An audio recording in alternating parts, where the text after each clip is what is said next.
ముందుకు వచ్చి అంబేద్కర్ విగ్రహానికి పూలమాల వేసుకుని కోరుతున్నాం.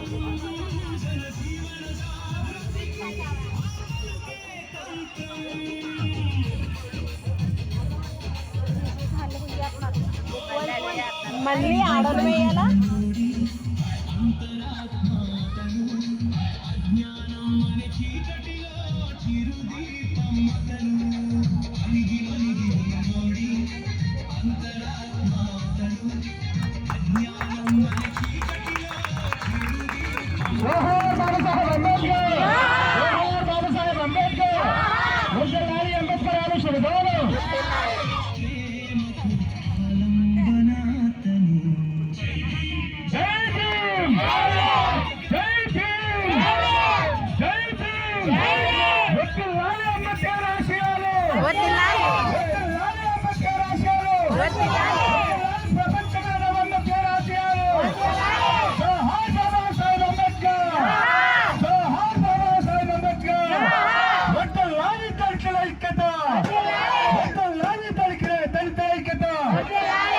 మాకు దండాతకి అంబేద్కర్ గారికి దండాతకి ఇచ్చినటువంటి ఈ అవకాశాన్ని బట్టి పైడిపక్క అందరికీ కూడా పైడిపక్క వాస్తులందరూ కూడా